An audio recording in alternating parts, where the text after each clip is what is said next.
구약성경 에스라 1장 1절에서 4절까지의 말씀 함께 보도록 할게요.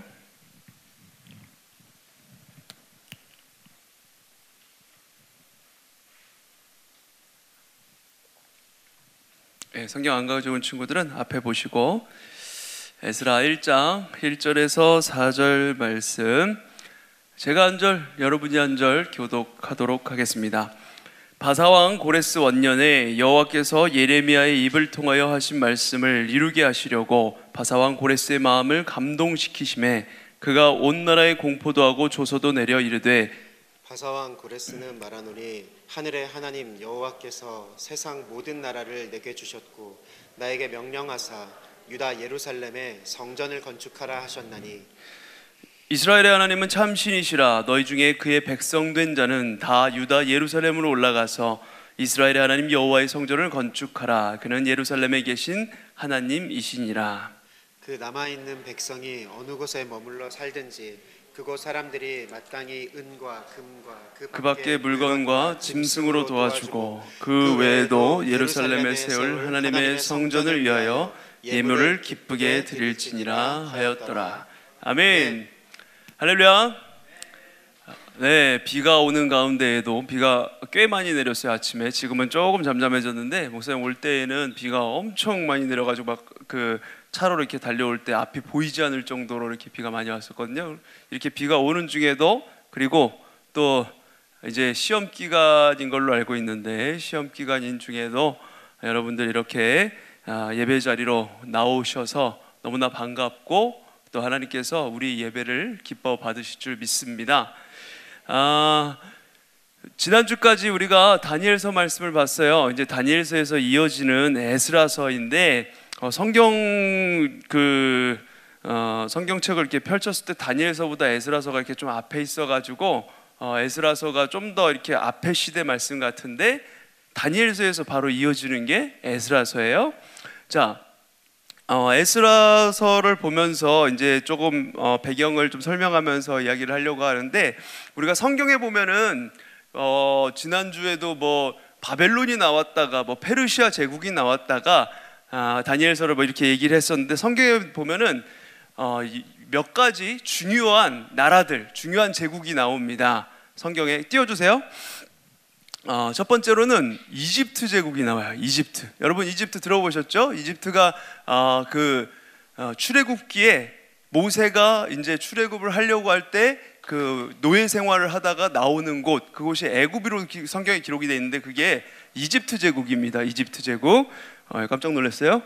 자, 이집트가 애굽이에요. 바로가 이집트의 왕이었죠. 바로가 뭐냐면 파라오예요. 파라오. 세계 역사 속에서 명칭이 파라오로 돼 있는 게 파라오 뭐 1세, 2세 뭐 이렇게 나오는데 이집트 왕의 명칭이 파라오고, 그때 이제 모세가 활동했던 시대에 거대 제국 이집트가 있었습니다. 그리고 그 다음에 아시리아 제국이 나와요. 아시리아 제국은 아수르로 성경이 기록되어 있는데 그게 바로 북이스라엘을 점령했던 제국입니다. 그리고 우리가 익숙하게 다니엘서에서 많이 봤던 바벨론 제국이 나옵니다. 바벨론 제국, 그게 세계 역사 속에서는 바빌로니아로 기록이 되어 있는데 바로 남유다를 점령을 했죠. 느부갓네살 왕 때 그 전성기를 이루었고, 이때 다니엘이 남유다에서 바벨론으로 포로로 끌려가서 포로 생활을 하게 됐던 거 우리가 4주 동안 보았습니다. 그리고 이 바벨론을 무찌르면서 새롭게 등장한 나라가 바사입니다. 바사가 세계사 속에서는 페르시아로 기록이 되어 있어요.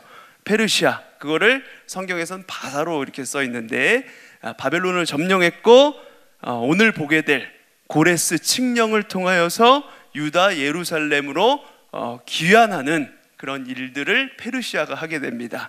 그리고 그 다음에 나오는 제국, 오늘 본문과는 이제 상관없는 그 후에 나오는 얘기지만 구약과 신약 사이에 나오는 제국이 있는데 바로 헬라 제국입니다. 헬라 제국 여러분 많이 들어봤을 거예요. 알렉산더 대왕. 알렉산더 대왕이 세계를 제패했던 그 나라가 바로 헬라 제국이에요. 헬라 제국이 있고, 그러고 나서 이제 신약 시대 예수님 시대로 넘어오면서 많이 들어봤던 신약 시대 예수님이 활동했던 때에는 항상 로마 제국이 이렇게 거대 제국을 이루고 있었던 그런 시대입니다. 성경에 이 6가지 나라는 기억해두면 참 좋아요. 성경에서 무슨 제국 얘기 나오면 거의 이 6가지 나라 제국에서 나와요. 이스라엘을 두고 이렇게 주변에 가장 강성하게 일으켰던, 강성한 문화를 이루었고 강성한 제국을 이루었던 나라들이 이 6개 나라입니다. 근데 항상 다니엘서에서도 말씀드렸지만 이렇게 거대하고 대단해 보이는 나라들도 끝이 있어요. 영원하지가 않다는 거죠. 아주 모든 것이, 세상의 것은 힘이 세 보이고 강성해 보여도 언젠가는 끝이 있습니다. 그게 하나님의 섭리예요.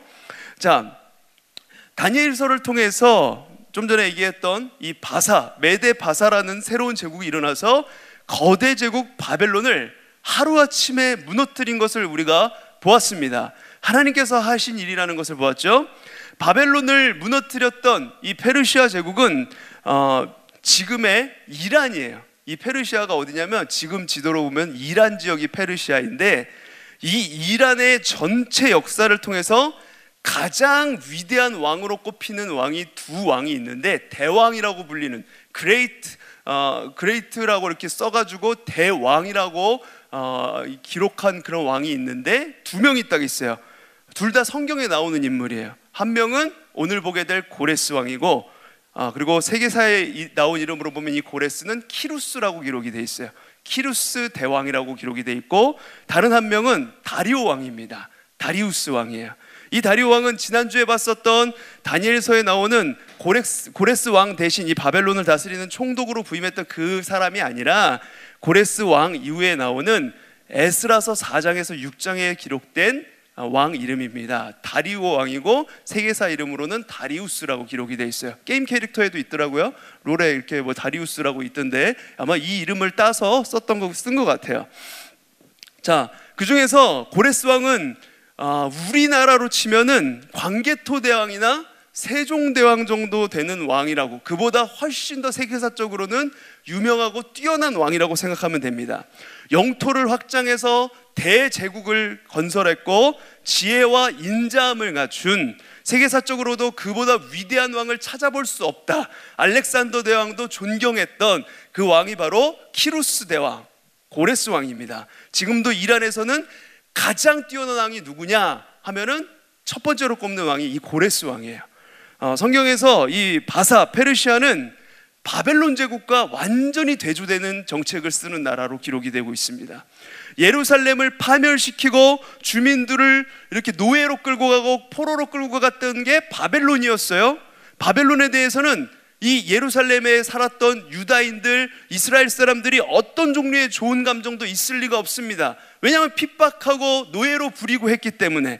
바벨론이라는 단어가 등장하는 첫 부분부터 성경의 요한계시록에도 바벨론이 나오는데, 이 바벨론은 성경에서 상징적인, 현실적인 악의 존재, 악의 축으로 기록이 되어 있어요. 굉장히 악으로 이렇게 상징적으로 악을 표현할 때 바벨론 제국의 이름을 많이 사용을 합니다. 그런데 이 페르시아, 바사와 관련해서는 아주 성경에서 호의적인 표현이 넘쳐납니다. 그 중에서도 이 고레스는 여호와 하나님의 기름 부은 자라고 성경에 기록되어 있는 아주 손꼽히는 인물입니다. 구약 전체를 통해서 좋은 평가만 받는 왕은 이 왕이 하나가 아닌가라고 여겨질 정도로, 이스라엘의 역대 유다와 이스라엘의 많은 왕들이 있었는데 그 나라 왕들도, 이스라엘의 왕들도 좋은 평가만 받은 왕이 별로 없어요.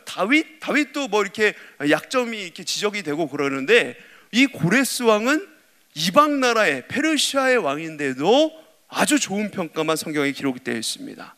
도대체 고레스가 뭘 했길래 그토록 위대하다는 말인가? 그건 성경만의 표현인가? 아니면 실제 역사 속에서도 그러했는가? 여러 궁금증이 일어나죠.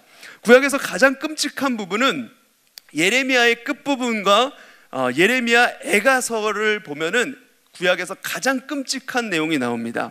다니엘서에 나왔던 그 바빌로니아 제국에 의해서 예루살렘의 성전과 모든 건물이 불태워져요. 그리고 유대인들은 죽임을 당하고 약탈당하고 포로로 끌려갑니다. 성전의 모든 기물들이 바벨론으로 뺏깁니다. 예레미야 애가서에서는 이 상황을 어떻게 표현하고 있냐면 예루살렘 도성이 적막하게 변했고 밤새도록 서러워 통곡한다. 포로로 끌려갔던 그 사람들, 그 기다리는 사람들, 남아있는 사람들 밤새워 통곡했다. 사람들의 얼굴은 살갗과 뼈가 맞붙어서 막대기처럼 말랐으니 하도 굶어 죽는 사람이 많아서 차라리 칼에 죽는 사람이 낫겠다라고 하고, 자애로운 어머니들이 제 손으로 먹을 것이 없어서 자식을 삶아서 먹었다고까지 예레미야 애가서에 기록이 되어 있습니다. 예레미야 애가서라는 건 뭐냐면 슬픈 노래라는 뜻이에요. 예레미야의 슬픈 노래, 슬플 애자 노래 가짜 써가지고 예레미야가 바벨론으로 잡혀갔던 그 포로들을 보면서 슬퍼 울며 노래 부르는 게 예레미야 애가서입니다. 그래서 이스라엘 백성들은 이렇게 외치죠. 주님께서 우리를 아주 버리셨습니까? 우리에게 진노를 풀지 않으시렵니까? 언제까지 이 일을 계속하실 것입니까? 이런 절망스러운 안타까움으로 끝나는 게 바로 예레미야 애가예요. 예레미야 선지자의 예언에 따르면 이 바벨론 포로 생활은 70년 동안 지속된다라고 기록이 되어 있습니다. 여러분 70년 상상이나 해보셨습니까? 여러분들이 지금 16살, 17살, 18살, 19살이니까 뭐 이제 20년도 아직 안 살았잖아요. 근데 여러분의 삶보다 한 3배 이상을 포로 생활, 나라가 없는 생활을 한다. 이건 뭘 의미하냐면 세대가 바뀐다는 걸 의미하는 거예요. 70년이 됐다는 거는 한 세대가 바벨론 포로로 엄마 아빠가 잡혀갔어요. 그리고 자식들 낳았어. 이 애들은 바벨론에서 태어났어요. 예루살렘이 어딘지도 잘 몰라. 세대가 바뀐 거야. 근데 엄마 아빠는 계속해서 예루살렘으로 가야 한다. 우리는 예루살렘에 속한 자들이고 하나님의 백성들이다. 거기를 바라봐야 한다. 거기를 보고 기도해야 한다. 이걸 신앙을 교육하고 있는 거야. 바벨론 포로를 당하고 있는 이런 상황에서, 자 여러분, 우리나라도 비슷한 역사가 있죠. 일제 치하에 있었어요. 광복을 맞이한 지 올해가 75주년입니다. 저를 포함해서 여러분은 일제시대의 이야기를 교과서로 받고 이야기로 들어서만 알고 있지, 그것을 75년 전의 얘기니까 너무 까마득해. 이미 세대가 여러 번 바뀌었죠. 그러니까 몰라요. 우리는 사실 그 참상을 들어서만 알고 있죠. 마찬가지로 이 포로 생활 70년이라는 것은 예루살렘에 끌려온 사람들이 모두 죽고 난 뒤에 바벨론에서 태어난 그런 사람들이 순전히 할아버지 할머니, 아버지 어머니의 기억을 토대로 들은 이야기를 가지고 예루살렘으로 귀환을 해야 한다는 것이에요. 그러니까 쉬울 리가 없겠죠. 여러분들 일제시대 뭐 이런 거 얘기를 들어서 그 역사를 알고 있지만, 여러분들 그 아버지 어머니들이 그리고 할머니 할아버지들이 그리고 뭐 위안부 할머니들 가끔 이제 인터뷰하는데 그 사람들이 일본을 왜 그렇게 치가 떨리도록 싫어하는지 우리는 그냥 감정적으로 알고 있지만 그거를 잘 알지 못한다는 거예요. 그 감정을. 마찬가지로 이 바벨론에서 태어난 사람들은 바벨론에서 태어나고 거기서 문화를 누리는 게 오히려 좋은 거예요. 왜 거기를 가야 되는지 모르는 거예요. 예루살렘으로. 그 다시 포로로 귀환해서 가야 된다는 거를 상상을 못하고 있는 거예요. 그러니까 훨씬 장기적이고 치밀한 준비가 필요한 겁니다. 왜냐하면 그 동기부여가 안 되기 때문에. 동기부여를 계속 시켜주고 신앙 교육을 시켜줘야 되는 거야. 우리는 하나님의 백성이고 저 예루살렘으로 가야 한다. 그러기에 예레미야 29장에 보면 바벨론에서 집을 짓고 농사도 짓고 결혼도 하고 아들 딸도 낳으라고, 그리고 그 지역이 평안하고 번영하도록 노력하고 기도하라고 뜻밖의 주문을 해요. 바벨론에서의 삶을 적응하면서 그 안에서 하나님의 백성으로 살아가라. 70년이라는 기간은 너무 기니까 그렇게 주문을 합니다. 여러분, 아무리 적응하려고 해도 포로 생활이 쉬웠을까요? 이 포로 생활은 언제나 가혹하고 힘든 것이었습니다. 우리가 봤던 다니엘의 고난을 보면 알 수 있죠. 다니엘 이름 버렸습니다. 바벨론식 이름으로 개명했죠. 벨드사살이라는 이름으로 바뀌었어요. 이런 이국적 이름으로 개명까지 해야 됐고, 예루살렘 성전을 향해 기도한 죄로 우리가 지난주에 봤지만 사자굴에 던져지는 형벌을 당해야 했습니다. 사실상 다니엘뿐만 아니라 모든 노예들은 사자들의 우리 속에 들어있고 풀무불 위에 서 있는 그런 신세와 같은 사람들이었어요. 언제 죽을지 모르는 그런 위협 가운데, 어려움 가운데 놓여 있었다는 것이죠. 그러기에 그들은 마음속으로 바벨론을 향한 복수를 날마다 다짐하고 살았습니다. 저 바벨론의 소나기에서 벗어나기만 해봐라. 내가 바벨론 놈들 치가 떨린다. 다 없애버릴 거야. 이렇게 바벨론 사람들이라면 치를 떨면서 복수를 결심했던, 복수의 칼날을 갈았던 것이 바로 이 포로민들의, 예루살렘에서 넘어온 포로민들, 이스라엘 사람들의 그런 실상이었다는 것이죠. 그렇게 노예 생활을 하면서 이스라엘 백성들이 마음의 준비가 되었다고 해도 구체적으로 하나님이 그들을 어떻게 해방시키실 것인지, 70년이 지나면서 과연 하나님이 우리 기도를 듣고 있기나 하신 것인지, 그게 70년이 지나니까 이제는 점점 희미해져 가는 거예요. 하나님의 약속이 맞긴 한 것인지, 하나님 우리 잊지 않았을까? 의심이 되는 거죠. 과연 하나님이 우리를 해방시키실 수 있을까? 걱정되는 거예요. 바벨론 성읍은 지난번에 얘기한 대로 난공불락의 요새였습니다. 성벽이 말이 8마리가 한 번에 왔다 갔다 할 수 있는 그 성벽이 외벽이 있고 내벽이 또 있어요. 들어갈 수가 없는 거예요. 침공을 할 수가 없습니다. 침탈을 하려고 해도. 그런 요새였습니다. 여러분, 예루살렘 공략에도 1년 6개월 정도가 소요가 되었는데 어떤 나라가 바벨론을 공략한다? 아마도 3년 이상 해도 불가능하지 않을까, 이런 생각이 드는 거죠. 그렇게 그토록 강한 성벽이 있고 충분한 무장이 있었는데, 여러분, 우리가 지지난주에 번대로 어떻게 되었습니까? 다니엘서에서 봤듯이 바벨로니아 제국은 한순간에 무너졌습니다. 어떻게 무너졌죠? 북방에서 강한 군대를 이끌고 온, 오늘의 말씀에 나오는 이 고레스 왕이 메데 페르시아 그 연합군을 끌고 온 이 고레스가 바벨론을 단숨에 함락시킵니다. 바벨론의 마지막 왕 벨사살이 술판을 벌이면서 하나님의 기물에다가 술을 따라 먹으면서 이거 봐라, 여호와 하나님이 계시기나 한 것인가, 이렇게 욕보이던 날에 고레스의 선봉장격인 다리오가 유프라테스 강에 둑을 쌓죠. 그 공중정원과 같이 그 아름다운 곳에 수로가 이렇게 거대하게 물로 이렇게 와서 바벨론 성읍을 휘감고 있었는데, 그 성읍에 둑을 쌓습니다. 티나지 않게 조금씩 물이 얕아지도록. 바벨론 사람들은 그 성에서 이렇게 술을 먹고 있는데 그 수로가 약해지는지 몰랐어요.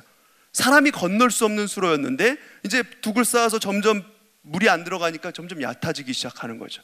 그래서 유프라테스 강을, 그 수로를 그냥 발로 건너서 육로처럼 건너가게 됩니다. 그리고 미리 포섭해 두었던 성 안에 문지길, 그 사람이 바벨론 사람인데 문을 열어주고 이제 무혈 입성해서 고레스가 바로 이 벨사살 왕의 목을 치면서 바로 이 바벨론이 하루아침에 함락이 되게 됩니다. 자, 하나 띄워주세요. 아까 거기서 한 장 넘겨주셔서. 그 고레스가 오늘 본문 1절에 보면 왕위에 오른 첫 해라고 나와 있어요. 왕위에 오른 첫 해에 그 유명한 고레스 칙령을 반포합니다. 여기서 첫 해라는 것은 고레스가 바벨론을 정복하고 페르시아의 제국의 기원을 연 원년으로 해석을 해요. 그러니까 바벨론을 539년 10월에 그러니까 기원 전 539년 10월에 함락시켰고, 그 다음 해인 주전 538년 3월에 고레스가 왕위에 올랐으니까 왕위에 오른 첫 해는 주전 538년입니다. 바벨론을 정복하고 제국의 첫 발을 내디딘 그 시점에 전 유대인의 운명을 좌우하는 칙령을 내렸습니다. 근데 여러분들 의문이 들어요. 이 고레스는 유대인이 어떤 사람들인지 모릅니다. 그들이 믿는 신이 뭔지 몰라요. 잘 모르는 상황이에요. 그냥 바벨론만 지금 점령한 상황이에요. 그런데 유대인들의 운명을 좌우할 만한 예루살렘으로 귀환하는 정책으로 고레스 칙령을 반포했어요. 이게 어떻게 가능한 것일까? 어떻게 이런 결정에 도달하게 되었을까? 물론 오늘 1절 말씀에 보면, 지금 말씀 여기 나와 있는 거 보면 여호와 하나님께서 예레미야의 입을 통해 하신 예언을 이루게 하시려고 그의 마음을 감동시키셨다라고 기록이 되어 있어요.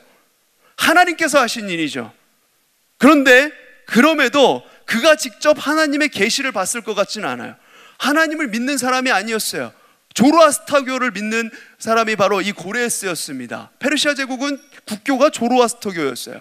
그러니까 이게 그가 직접 하나님의 계시를 받았다는 그런 구절이 없는 만큼 고레스의 마음을 감동시켰던 어떤 한 계기가 있었을 것이란 말이죠. 제가 그래서 이걸 성경을 보다가 실마리를 하나 찾아냈습니다. 다니엘서에서요. 우리가 봤던 다니엘서에서 이거의 실마리를 찾을 수가 있습니다. 우리 다니엘서 1장 21절을 다 같이 읽어볼게요. 여기 앞에 나오죠? 여기 한번 읽어볼까요? 시작. 다니엘은 고레스 왕 원년까지 있으니라. 아멘. 네, 다니엘이 언제까지 있었다고요? 다니엘이 바벨론 포로로 잡혀왔어요.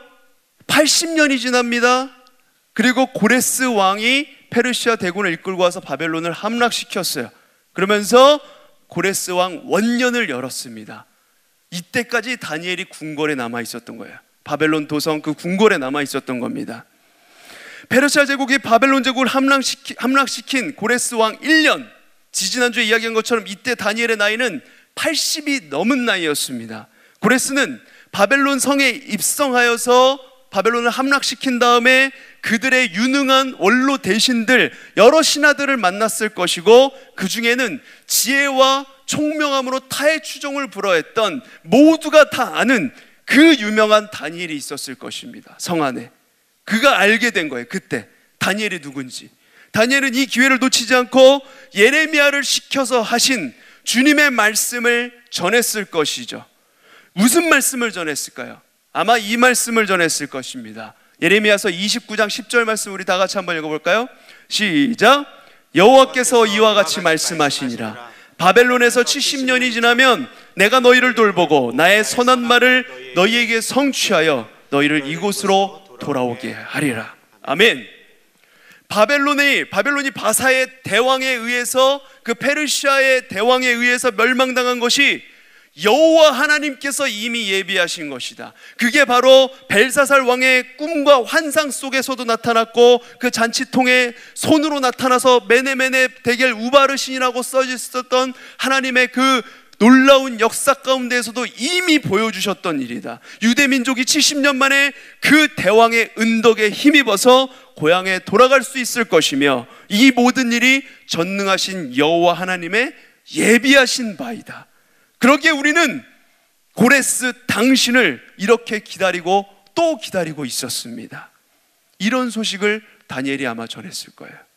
다니엘은 아마도 예레미야서를 직접 보여주면서 고레스 왕을 설득했을 것입니다. 고레스는 거기에 형언할 수 없는 그의 지혜와 총명함에, 그리고 그의 말에, 흔들림 없는 말에 감동을 받았을 것이고, 탁월한 행정가로서 유대인들의 귀환을 위한 세심한 배려를 고레스 칙령으로 반포하지 않았을까, 그렇게 상상을 해봅니다.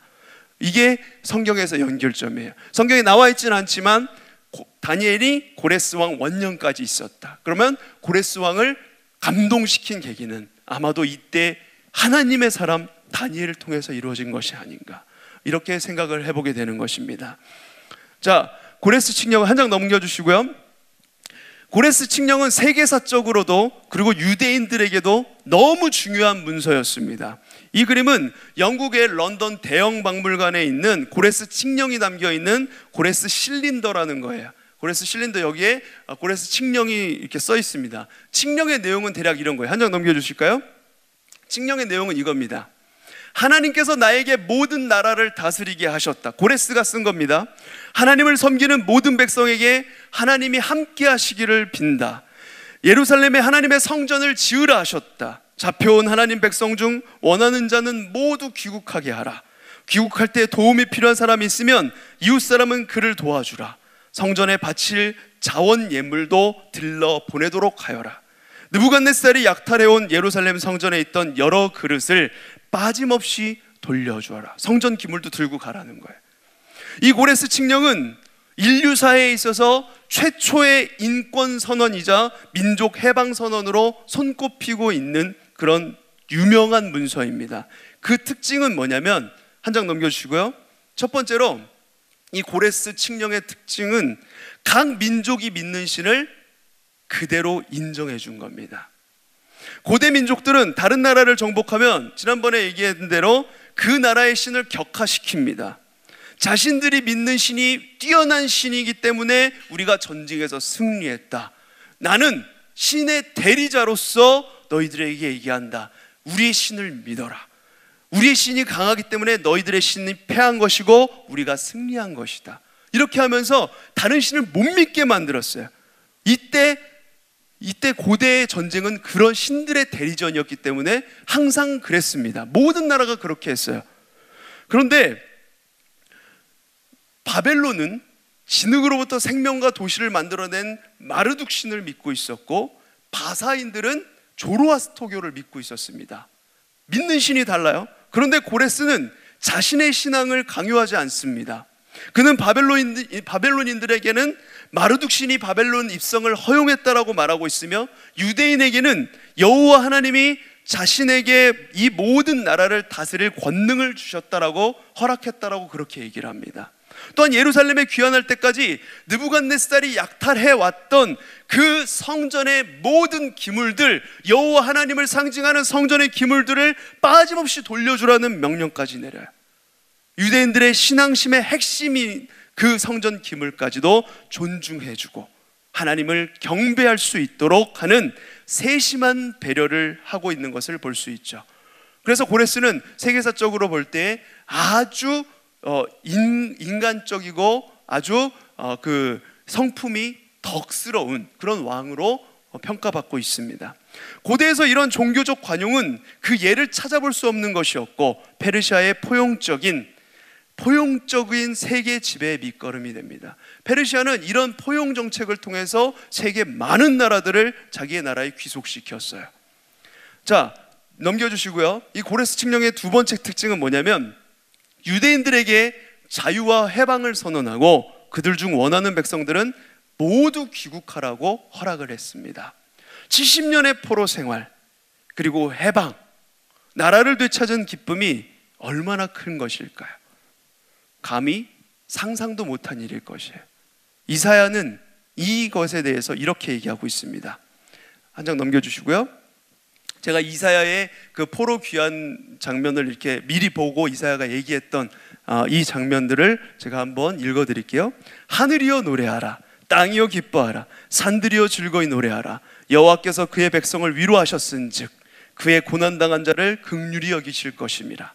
좋은 소식을 전하며 평화를 공포하며 복된 좋은 소식을 가져오며 구원을 공포하며 시온을 향하여 이르기를 내 하나님이 통치하신다 하는 자의 산을 넘는 발이 어찌 그리 아름다운가. 너 예루살렘의 황폐한 곳들아, 기쁜 소리를 내어 함께 노래할지어다. 이는 여호와께서 그의 백성을 위로하셨고 예루살렘을 구속하셨습니다. 아멘. 하나님께서 하셨다는 것을, 포로 귀환을, 이런 기쁨이 있다는 것을 이사야는 이렇게 미리 노래합니다. 고레스 칙령에 의해서 유대인들은 단기적으로 귀국을 준비합니다. 첫 번째로 일지는 주전 537년에 스룹바벨 그 총독의 인도로, 그리고 제2지는 주전 458년에 에스라의 인도로, 그리고 제3지는 주전 445년에 느헤미야 총독의 인도로 순차적으로 예루살렘으로 귀환을 해요. 이제 연도가 기억이 잘 안 나는데 약 100년간 진행된 거예요. 예루살렘 성전을 지으며 현지인들의 방해와 모략이 있었고 그 때문에 지체됨이 많았지만, 놀라운 것은 거의 100년 동안 예루살렘 귀환이 작업이 진행이 되는데 일체의 정책적인 변경 없이 100년간 포로들이 예루살렘으로 돌아가게 되는 것을 볼 수 있습니다. 왜냐? 그것이 하나님의 약속이었기 때문에, 고레스를 사용하신 하나님의 약속이었기 때문에. 그러니까 이 칙령은 유대인에게는 일개 왕이 내린 법령 정도를 넘어서서 고레스라는 왕을 도구로 하여서 이루어진 여호와 하나님의 구원 사역이라고밖에 이야기할 수가 없는 거예요. 100년 동안 왕이 마음만 바꾸면 다시 돌아와.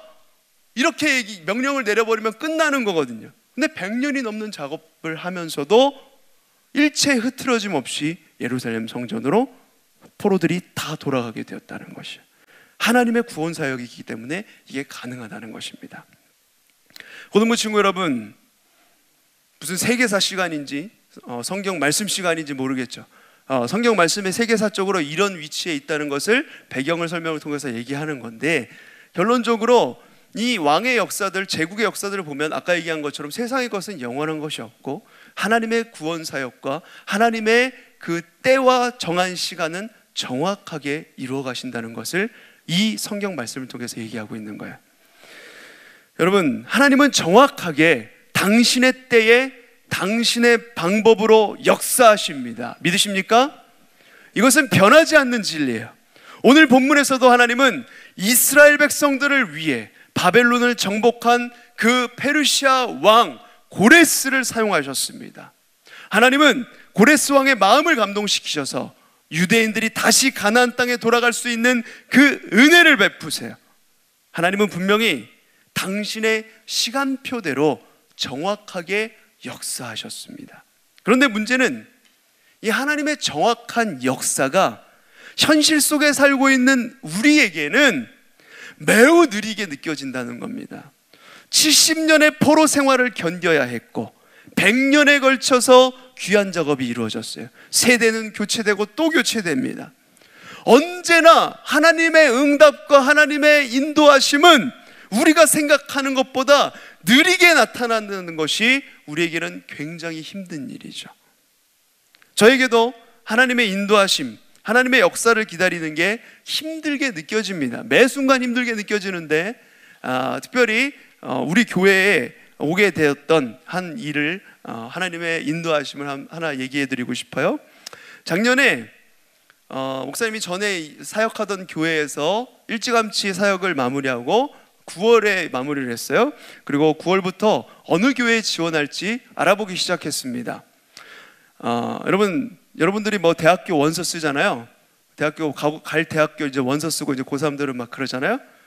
목사님들도 이렇게 어느 교회를 갈 때 지원서를 씁니다. 나중에 여러분 회사 지원서 쓰는 것처럼 목사님들은 이력서 쓰고 다 쓰는 거예요. 그래서 오게 되는 건데, 수많은 교회들이 공고에 나와 있는데 그 중에 하나님께서 가라고 하시는 곳이 어디일까? 기도하면서 교회를 알아봤죠. 그때 목사님 아내는 만삭이었어요.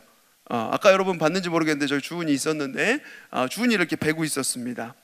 이력서를 넣어서 연락이 오기까지 기다리고, 또 연락이 오면은 면접을 가서 보고, 또 결과를 기다리고, 이렇게 계속된 기다림의 연속이었어요. 기다리고 또 기다렸습니다. 그러다가 잘 안 되면 또 다른 교회를 지원하고, 한 달이 지나도 어느 교회 갈지 확정이 잘 안 되는 거예요. 점점 초조해져 가는 겁니다. 곧 아이도 출산할 테고 어느 정도 지나고 나면 이제 그 시즌이 있거든요. 이제 교회들이 공고를 내는 시즌이 지나면 더 이상 공고도 안 올라와. 그러면 어찌 될지 참 걱정이 됐어요. 아내 앞에선 하나도 걱정이 안 되는 척했지만 사실은 걱정이 많이 됐습니다. 그러다가 10월의 어느 날에 드디어 안산 빛나교회 공고가 딱 올라온 거예요. 그거 발견하자마자 지원했어요.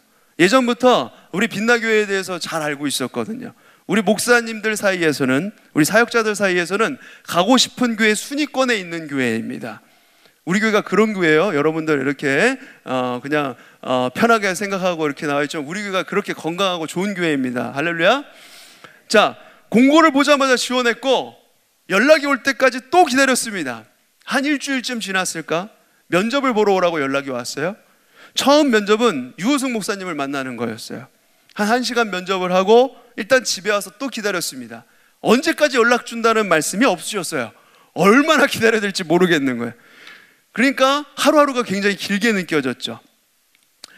언제 연락해 주실까? 이제나 주실까? 내일은 주실까? 계속 기다리고 또 기다렸습니다. 한 일주일 기다린 것 같은데 그 일주일이 1년처럼 길게 느껴졌습니다. 일주일이 지나서 연락이 왔는데 이제 담임 목사님 면접을 보러 오라고 그러더라고요. 그래서 또 이게 안산까지 와가지고 가서 담임 목사님 뵙고 면접을 하고 다시 집으로 돌아왔어요. 언제 또 연락을 주실지 몰라서 또 기다렸습니다. 그리고 며칠이 지난 후에 드디어 최종으로 빛나교회에서 함께 하자는 연락을 받았습니다. 여러분, 우리 교회가 이렇게 들어오기 힘든 곳이에요. 굉장한 곳입니다. 굉장히 경쟁을 뚫고 들어온 곳입니다. 그 연락을 받고 얼마 있지 않아서 목사 아내가 출산할 때가 되어서 이제 병원에 입원하게 되었고, 주은이를 낳았어요. 주은이를 낳았고, 그게 이제 11월이에요. 11월에 주은이를 낳고 고등부 사역을 함께 하자고 이제 또 연락이 왔습니다. 그런 과정으로 제가 이 자리에 여러분 앞에 서게 된 거예요. 여러분, 빛나교회 입사고시가 총 3주에서 한 달 정도 걸린 것 같아요. 그 한 달 정도 되는 기간이 얼마나 기다리기가 힘들었던지, 하나님께서 나를 보내실 교회가 어디인지 묻고 또 물으면서 응답을 기다리고 또 기다리며 기나긴 시간을 보냈습니다. 그러나 하나님의 시간표는 가장 적절한 시점에 이미 맞춰져 있었어요. 출산할 때쯤 갈 교회가 결정이 안 되면 어떡하나? 그럼 아내가 몸조리하러 들어가 있는 동안 또 다른 교회를 알아봐야 하나? 뭐 별 걱정을 다 했는데 이제 뭐 딱 아이를 낳기 전주에 우리 교회로 보내셨다는 말이죠. 너무 정확해서 아내와 함께 하나님께 감사의 기도를 올렸고 홀가분하게 우리 주은이를 낳을 수가 있었습니다. 여러분, 우리 생각에 하나님의 응답은 언제나 더디게 오는 것처럼 느껴져요. 코로나19만 봐도 그렇죠. 얼른 끝나게 해달라고 매 예배마다 기도를 합니다. 그렇게 기도하고 또 기도해도 벌써 5개월 넘어서 6개월째 지금 이 상황이 지속되고 있잖아요. 답답하게 느껴집니다. 그렇지만 하나님의 시간표를 보면 하나님의 응답은 언제나 아주 정확하게 옵니다. 예레미야를 통해서 70년의 포로기를 예언하시고 그 예언대로 70년이 지난 후에 전혀 상관없는, 이스라엘과 전혀 상관없는 고레스 왕을 통해서 포로 귀환의 역사를 이루어 가신 것처럼 하나님의 시간표는 정확하게 움직여 갑니다. 사랑하는 고등부 친구 여러분, 우리가 하나님을 믿는다는 것, 하나님을 신뢰한다는 것은 다른 것이 아니라 하나님의 응답, 하나님의 역사라는 그 하나님의 시간표에 우리의 마음을 조율해서 맞춰가는 겁니다. 내가 원하는 시간에 내 마음을 두는 것이 아니라 더디게 보이지만 가장 정확한 하나님의 시간표에 내 삶을 맡겨드리는 거예요. 거센 파도처럼 덮쳐오는 그 시대의 변화 속에서도 우리 눈에 더디게 보이는 하나님의 시간표를 바라보는 그 믿음이 우리에게 필요합니다. 지금 내가 당하고 있는 고통과 고난의 시간 속에 하루빨리 응답되기를 바라는 내 조급한 시간표가 아니라 느리지만 정확한 그 하나님의 시간표를 믿음의 눈으로 바라봐야 하는 것입니다. 여러분, 하나님의 시간표는 언제나 정확합니다. 믿으십니까? 지금도, 지금 이 순간에도 여러분과 함께 그 하나님의 시간표는 정확하게 움직여가고 계시는 것입니다. 지금 당장 더뎌 보이고 지금 당장 아무것도 이루어지지 않는 것 같아도 하나님의 시간표는 여러분의 삶 속에서 분명하게 역사하고 계시고 어느 순간 그것이 정확하게 이루어졌다는 것을 알게 되는 날이 올 것입니다. 여러분, 답답하고 힘든 시기를 지금 지나고 있지만 그럼에도 정확한 하나님의 시간표를 바라보고 소망하시기를 기도합니다. 조급한 내 시간표로 우리의 삶을 조율해 가지 않고 하나님의 시간표로 우리의 삶을 맞춰 나가는, 하나님의 역사를 신뢰하며 나아가는 우리 고등부 친구들 모두가 되길 간절히 소망합니다. 아멘. 우리 시간에 짧게 주여라고 이렇게 크게 소리내서 기도하면 안 되고요. 이러면 큰일 납니다. 조용하게 우리 마음을 담아서 합심해서 기도하도록 하겠습니다. 하나님, 때론 하나님의 응답이 더딘 것 같고 내 기도를 들어주실까 의심되기도 하지만 하나님은 살아계셔서 언제나 선하게 역사하시며 그 시간표대로 우리를 움직여 가시는 분이십니다. 이 하나님의 시간표를 바라보고 그 시간표에 우리 삶을 맞춰 나가는 우리 모두가 되게 하여 주시옵소서. 우리 함께 합심해서 조용히 우리 마음을 담아서 기도하겠습니다.